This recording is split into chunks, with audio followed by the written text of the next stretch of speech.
नमस्ते दोस्तों। आज जो हम लोग क्वेश्चन कंप्लीट करने वाले हैं ना, वो क्वेश्चन आपका है बैलिस्टिक गैल्वेनोमीटर। ये क्वेश्चन 2009, 11, 13, 15, 19 और 17 में भी शायद पूछा गया है। ठीक है। और इस बैलिस्टिक गैल्वेनोमीटर से आपके एग्जाम में जो दो क्वेश्चन है, describe with necessary theory and what is electromagnetic damping. और आज जो हम लोग क्वेश्चन कंप्लीट करने वाले हैं ना बैलिस्टिक गैल्वेनोमीटर पे, तो अगर इस दोनों में कोई भी क्वेश्चन आएगा तो आपको बैलिस्टिक गैल्वेनोमीटर में जो मैं बताऊंगा उसको लिख देना है। और आज हम लोग बैलिस्टिक गैल्वेनोमीटर का जो मैथमेटिकल टर्म है उसको ज़्यादा इम्पोर्टेंस देंगे। ठीक, तो हम लोग फटाफट से जो इसका डेफिनेशन है वो सब हम लोग लिख लेते हैं। फिर हम लोग जो मैथमेटिकल टर्म है, एक बार मैं फिर से कह रहा हूँ, जो इसका मैथमेटिकल टर्म होगा ना उस पर ज़्यादा हम लोग जोर देंगे। ठीक, फाइनली तो हम लोग फर्स्ट ऑफ ऑल पहले हम लोग जो मैथमेटिकल टर्म है ना, आई मीन जो थ्योरी में जो मेरा मैथमेटिकल टर्म आता है, पहले हम उस टर्म को समझेंगे। उसके बाद जो मैंने ऊपर समझाया हुआ है ना, उसके बाद इसको हम लोग जानेंगे। ठीक है, लेकिन वो थ्योरी स्टार्ट करने से पहले जो हमको थ्योरी में कुछ काम आएगा, पहले वो मैं समझा देता हूँ। फर्स्ट ऑफ ऑल आप ये समझो कि ये मोमेंट ऑफ इनर्शिया क्या हुआ। ध्यान से समझना है। मोमेंट ऑफ इनर्शिया को आप रेजिस्टेंस की तरह समझो। अब ये रेजिस्टेंस क्या है? प्रतिरोध। मतलब सपोज एक एग्जांपल में बता रहा हूँ आपको, आप जो है एक बहुत प्यारी सी चमचमाती बाइक आपने ली और उसे चल मेरी धन्नो एकदम 30 की स्पीड में जो है आप चला रहे हो गाड़ी। आप जो है गाड़ी को आई मीन अपनी धन्नो को जो है 30 की स्पीड में चला रहे हो। आपकी धन्नो 30 की स्पीड में स्लोली जा रही है। तो आपके ऊपर आई मीन आपकी धन्नो और आपको कोई रोक रहा होगा। पता है वो कौन है? वो एयर का प्रेशर आपके ऊपर लग रहा होगा 30 की स्पीड में भी, लेकिन वो हल्का हल्का सा लग रहा होगा। लेकिन वो हल्का हल्का सा जो प्रेशर है वायु का आपके ऊपर लग रहा होगा। लेकिन जैसे ही आप अपनी स्पीड 30 से 120 करते हो, आई मीन 120 की स्पीड में अपने धन्नों को दौड़ाते हो, तो उस वक्त जो एयर का प्रेशर आपके ऊपर पड़ेगा वो काफ़ी ज़्यादा होगा। जैसे आई मीन मेरे कहने का मतलब है, जब आप 30 की स्पीड में बाइक चला रहे थे तब आपको एयर आई मीन वायु रोक रही थी आपकी गति को। लेकिन जैसे ही आपने गति को और इम्प्रूव किया तो आपके ऊपर और ज़्यादा रेजिस्टेंस लगा, और ज़्यादा प्रतिरोध लगा। वही बात यहाँ पर है। यहाँ पर जो मोमेंट ऑफ इनर्शिया होगा, जब कुंडली कॉइल जब गति करेगी तो उस समय ये इनर्शिया उसकी गति को रोकने का प्रयास करेगी। समझ रहे हो? जैसे ही गति में चेंज आएगा कॉइल के, जैसे हम लोग 30 से 120 के स्पीड में आए तो हम लोग को रोकने के लिए वायु का प्रेशर आया। उसी तरह उसको जो रोकेगा उसको हम लोग इनर्शिया का नाम दिए। अगर सिर्फ इनर्शिया कहेंगे तो वो लिनियर पाथ में होगा, एंड अगर मोमेंट ऑफ इनर्शिया कहेंगे तो वो एंगुलर पाथ में होगा। ये सब हम लोग पढ़े हुए। एंड जो थ्योरी में और हमको काम आने वाला है वो मैं बता रहा हूँ आपको, उसके बाद मैं इसको समझाऊंगा। ठीक है। और एक चीज़ है इम्पल्स। इम्पल्स क्या होता है? इम्पल्स को ध्यान से समझो। अगर किसी चीज़ पर थोड़े समय के लिए जो हम लोग फोर्स लगाते हैं वो फोर्स मेरा इम्पल्स कहलाता है।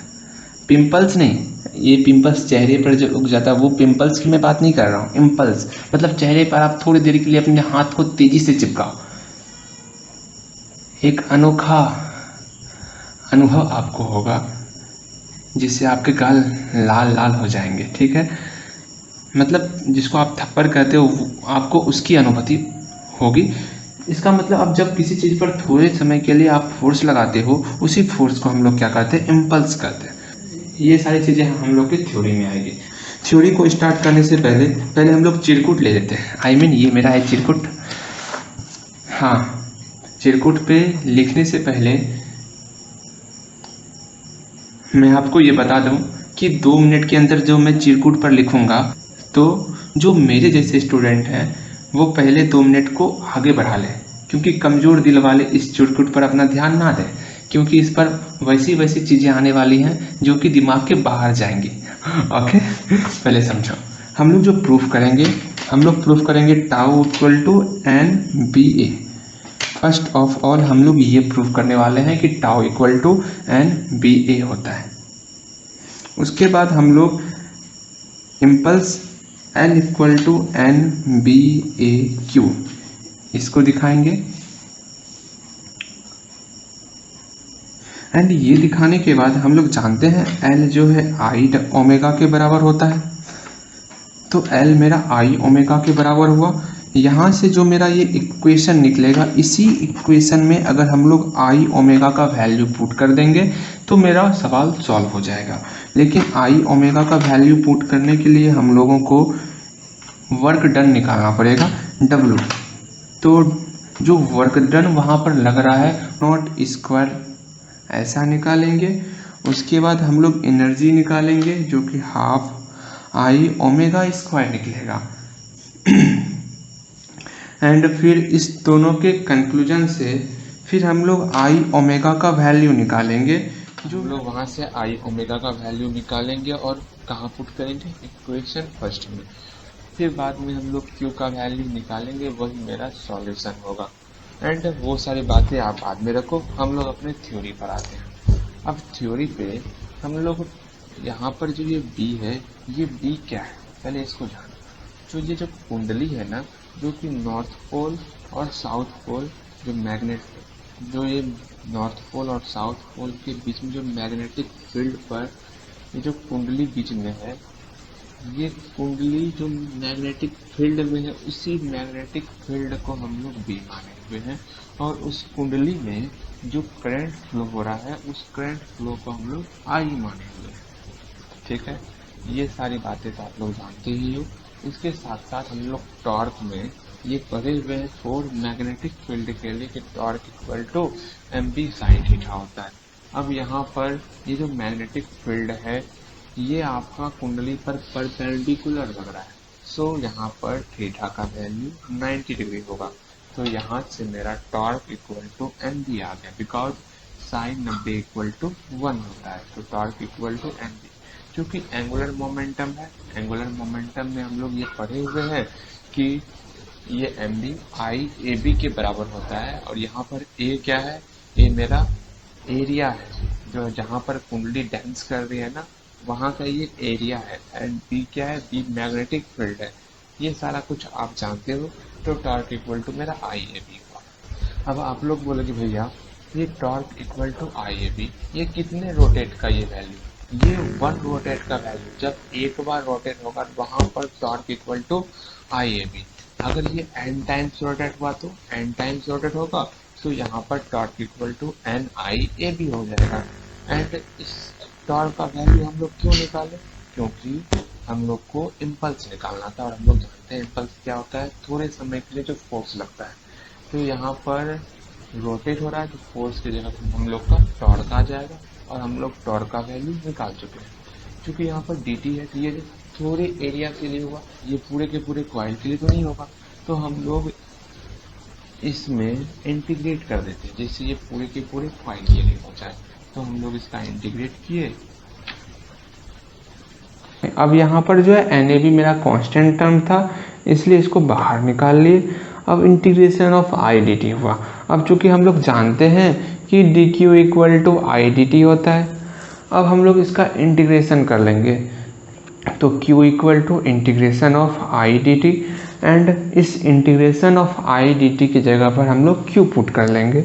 तो L equal to N A B into Q. अब इस L के जगह पर आई ओमेगा, ये कहाँ से आया आई ओमेगा उसको देख लेते हैं। क्योंकि हम लोग एंगुलर मोमेंटम में, लीनियर मोमेंटम में P इक्वल टू एम भी पढ़ते थे, लेकिन एंगुलर मोमेंटम में हम लोग L इक्वल टू एम भी आर पढ़ते हैं। ये L क्या है मैंने बताया हुआ है आपको, ये इम्पल्स है। Impulse F into D T भी होता है। एंड इम्पल्स का एंगुलर मोमेंटम का और फॉर्मूला होता है इम्पल्स बराबर एम भी आर। ठीक है, और भी का फॉर्मूला क्या होता है बताओ, आर इंटू ओमेगा। यहाँ से एम आर स्क्वायर ओमेगा आ गया। अब इसी एम आर स्क्वायर को हम लोग मोमेंट ऑफ इनर्शिया कहते हैं। जो कि मैंने आपको बताया था 30 की स्पीड से जो हम लोग 120 का स्पीड लिए थे ना, वही है मोमेंट ऑफ इनर्शिया। तो यहाँ से L equal to I into omega आ गया। ये I क्या है? ये मोमेंट ऑफ इनर्शिया है। ठीक है, ठीक। एंड L के जगह पर मेरा I ओमेगा आ गया। तो N A B into Q, देखो तो मेरा ये आ गया I omega equal to N B A into Q. अब हमको आई ओमेगा का वैल्यू निकालने के लिए फर्स्ट ऑफ ऑल हमको वर्क डन निकालना होगा। तो वर्क डन कैसे निकालेंगे? हम लोग मान लेते हैं लेट सी कोई फोर्स है जो कि एक साथ लग रहा है। ठीक है, अब यहाँ पर आप बोलोगे भैया ये सी एक साथ लग रहा है, जो एक साथ अगर दो फोर्स लगता है इसको हम लोग कपल भी कह सकते हैं। अब आपको भली भांति पता हुआ कपल क्या होता है। अगर इस कुंडली पर एक साथ दो फोर्स लग रहा है, हाँ, एक ऊपर की तरफ एक नीचे की तरफ, तब ना कुंडली नाचेगा। इस पर ऊपर की तरफ फोर्स, इस पर नीचे की तरफ फोर्स, तब ना ये घूमेगा। और ये घूमेगा तभी ना आप चार्ज और डिस्चार्ज का मेजरमेंट करोगे। हाँ, घूमेगा तभी ना वहाँ पे मोमेंट ऑफ इनर्शिया आएगा कि जैसे जैसे स्पीड बढ़ेगा तो मोमेंट ऑफ इनर्शिया उसको रोकने का प्रयास करेगी। ये सारा चीज़ तभी ना होगा जब ये कुंडली डांस करेगा वहाँ पे डांस। तो वही बात मैंने कहा, ये कपल मिलकर यहाँ पर डांस कराता है इसको। किसको? उस कॉइल को। ठीक, तो उसको तो यहाँ पर कॉइल के डांस करने में डांस करने में जो वर्क हुआ वो वर्क को हम लोग W से डिनोट करेंगे। क्योंकि W और ओमेगा सेम ना हो जाए इसलिए हम लोग यहाँ पर U लिख लेते हैं। क्योंकि थोड़े समय के लिए कर रहे हैं तो DU, बाद में इंटीग्रेट कर लेंगे। ठीक है, तो टोटल फोर्स कितना हुआ? क्योंकि हम लोग पढ़े हुए हैं ना work done equal to force into displacement. तो यहाँ पर फोर्स क्या है? फोर्स तो C है, लेकिन एक साथ दो फोर्स लग रहा है तो एंगल मेरा थीटा बन रहा है। तो यहाँ पर टोटल जो कैलकुलेट फोर्स होगा ना वो फोर्स मेरा हो जाएगा C थीटा। एंड डिस्प्लेसमेंट क्या है? D theta. चलो इसका इंटीग्रेट कर लेते हैं। तो इंटीग्रेट करो U equal to C into theta का थीटा स्क्वायर बटे 2। एंड इसका जो है लिमिट हम लोग 0 से थीटा नोट लगा देते हैं। ठीक, अब ये थीटा नोट क्या है? देखो, जब भी हम लोग इंटीग्रेट करते हैं ना लोअर लिमिट से अपर लिमिट की तरफ, तो यहाँ पर 0 मेरा लोअर लिमिट है। एंड थीटा नोट क्या है? थीटा नोट हम मान लेते हैं, बगल में लिख दो let theta naught is the full deflection. किसका? For the charge. तो यहाँ पर थीटा नोट मेरा क्या? फुल डिफ्लेक्शन है। तो जब ये मेरा फुल डिफ्लेक्शन है तो इसका हम लोग अपर लिमिट थीटा नोट ले लिए। एंड थीटा स्क्वायर बाय 2, तो 0 से थीटा नोट। बहुत अच्छे।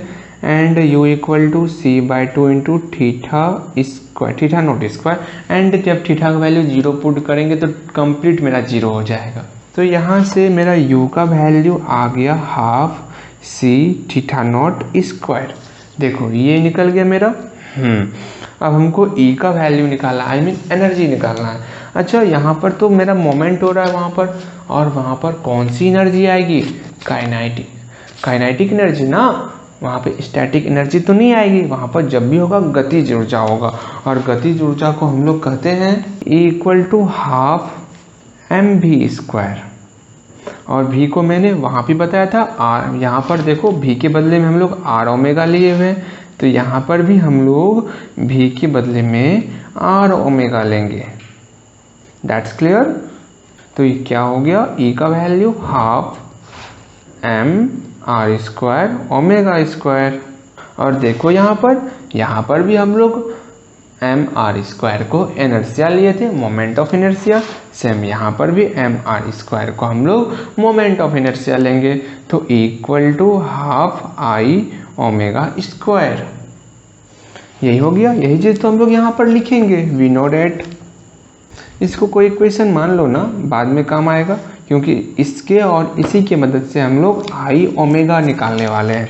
तो we know that the energy of this system, energy क्या निकला? Equal to half I omega square. अब यहाँ से इस दोनों को कंपेयर करेंगे।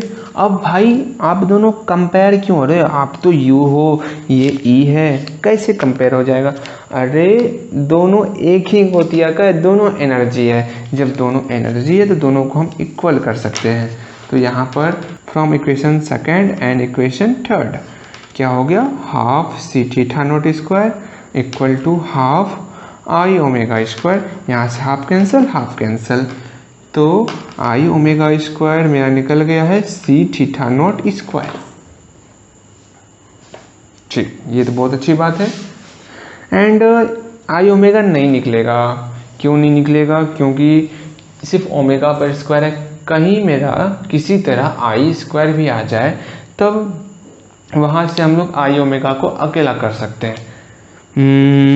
क्यों ना एक और आई से इसमें मल्टीप्लाई कर दिया जाए। तो हम लोग पढ़े हुए हैं कि जब कोई चीज़ रोटेट करती है तो उसका टाइम पीरियड क्या होता है, हम लोग पढ़े हैं ना। We know that the time period for rotation is giving by, क्या देता है हमको, time period T equal to 2 pi into √100I/c। अब यहाँ से आई को अकेला करेंगे, इसमें मल्टीप्लाई कर देंगे तो आई स्क्वायर ओमेगा स्क्वायर आएगा। ज़्यादा दूर नहीं जाने का, पहले आई निकालने का। तो T square equal to 4 pi square I/c and then T square c equal to 4 pi square I। अब यहाँ से आई का वैल्यू निकल गया, T square c into I mean T square C बटे 4 पाई स्क्वायर। हाँ भाई, बहुत मुश्किल से ये आई का वैल्यू निकला है। अब आप बोलोगे भैया ये फॉर्मूला कहाँ से लाए? अरे भाई ये वीमा के चैप्टर में हम लोग क्लास 11th में पढ़े हुए हैं, आप जा कर के देख लेना, ठीक है। अब इस इक्वेशन ये इक्वेशन कौन सी होगी, क्योंकि इसमें तो मल्टीप्लाई करना है, इसको भी इक्वेशन मान लो ना। ठीक, अब इसका मल्टीप्लाई इसमें कर लेते हैं, तो मल्टीप्लाइंग 4 and 5 इस साइड कर लेते हैं। अब दोनों को मल्टीप्लाई करेंगे, इसका मल्टीप्लाई इसके साथ हो जाएगा। इसमें क्या था, टी स्क्वायर सी स्क्वायर बटे 4 पाई स्क्वायर एंड उसमें क्या था, सी थीटा नॉट स्क्वायर। अरे यहाँ पे तो टी स्क्वायर सी था ना, हाँ, सी इंटू सी स्क्वायर, बहुत अच्छा, इंटू थीटा नॉट स्क्वायर। अब यहाँ से हम लोग आई ओमेगा का वैल्यू निकाल लेते हैं। कैसे निकलेगा, इधर रूट हो जाएगा तो जितना स्क्वायर का टर्म है वो बेचारा अपने वास्तविक स्थिति में आ जाएगा। चलो ये तो हो गया। अब इसी आई ओमेगा को हम लोग किस में पुट करेंगे, इक्वेशन फर्स्ट है ना। अरे इसको फर्स्ट नहीं माने हो और चल दिए equation second, direct equation second. वाह भाई वाह। From equation first on putting this value in equation first. Equation first क्या है, I omega equal to N B A into Q. I omega का वैल्यू पुट करो,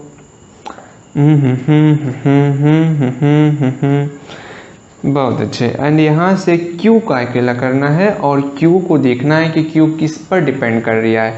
एंड Q मेरा depend कर रहा है टी सी बटे 2 pi N B A into theta naught. तो ये जो है मेरा, ये मेरा कांस्टेंट टर्म है।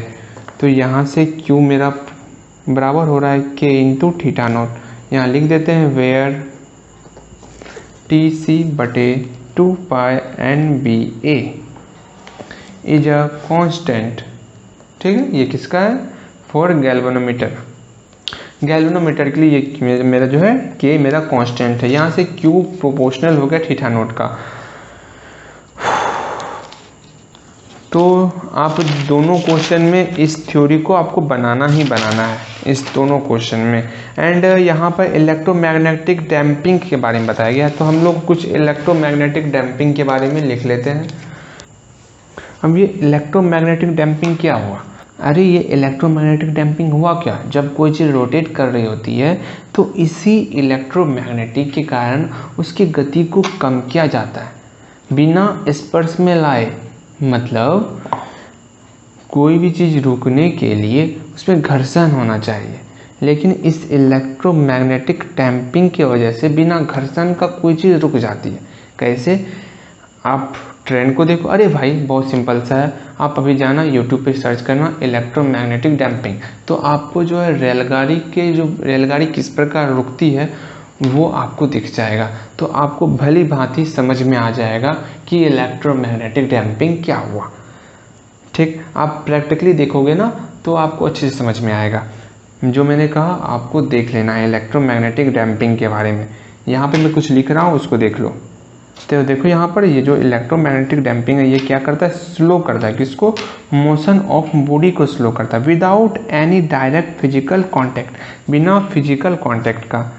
एंड ये आगे और लिखने की ज़रूरत नहीं, मैं आगे और लिख रहा था इसके फैसिलिटी के बारे में, इसके टेक्निक के बारे में कोई ज़रूरी नहीं है, क्योंकि पहले से मैंने इतना लिख लिया है कि आपको नंबर पूरे मिल जाएंगे। ठीक है। एंड हाँ मैंने बताया था, और हाँ एंड मैंने आपको बताया था कि मैं आगे समझाऊंगा इसको। सुनो ना, आप थ्योरी जो न्यूमेरिकल है उसको बना देना, और इसमें से सिर्फ आपको ये लिख देना है कि ये मेजर करता है चार्ज और डिस्चार्ज को, इसी से 5 लाइन लिख करके एंड ये फिगर बना देना। एंड फिगर बनाने के बाद सीधा ये थ्योरी पे आ जाना है आपको, और थ्योरी कंप्लीट कर लेना है। थ्योरी कंप्लीट करोगे आपको नंबर अच्छे खासे मिल जाएंगे, जो 1-2 नंबर कम आए। ठीक है ना, आप पूरे की पूरे बना लेना, कोई दिक्कत नहीं होगा आपको। शायद आपको समझ में आया होगा। मैं एक बार फिर से आपको बता रहा हूँ कि बैलिस्टिक गैल्वेनोमीटर का काम है कि ये चार्ज और डिस्चार्ज को मेजर करता है, उसी के बारे में यहाँ बताया गया। ये जो है सेंसिटिव गैल्वेनोमीटर का एक प्रकार है। इसी तरह का सब कुछ आप यहाँ पर लिखा हुआ आप पढ़ोगे तो भली भांति समझ में आपको आ जाएगा। ठीक है। इसके वर्किंग प्रिंसिपल के बारे में बताया गया है, एंड इसी के चित्र के बारे में डिटेल से लिया गया है। ये नहीं भी लिखोगे, सीधा चित्र बना दोगे तो हो जाएगा। एंड यहाँ पे इसका नामांकन कर दो। ये टॉर्जियन हेड है, और ये वायर है, कौन सा? फॉस्फोरस वायर है, फॉस्फोरस ब्रॉन्ज वायर। और ये मेरा मिरर है, बाकी सब कुछ सही है। ठीक है, चलो ठीक है। अब मैंने इम्पल्स के बारे में बताया था आपको, उसी के बारे में यहाँ पूरा चर्चा किया गया है। यहाँ देखो लिखा हुआ इम्पल्स जो है किसका? कॉइल का इम्पल्स प्रोपोर्शनल होता है किसका? The charge passes through it, इससे जो चार्ज पास हो रही है उसका प्रोपोर्शनल होता है। सो सिंपल, आप पढ़ोगे तो समझ में आ जाएगा। ठीक है। देखो यहाँ पर लिखा है the coil has a high moment of inertia. कब? The there oscillation are large, by this way accurate reading is obtain. इसी कारण हम लोग जो है एक्यूरेट रीडिंग ऑब्टेन कर पाते हैं। हाँ, आई होप, मैं आशा करता हूँ कि आपको समझ में आ जाएगा बड़े आसानी से। ठीक है, मिलते हैं नेक्स्ट वीडियो में।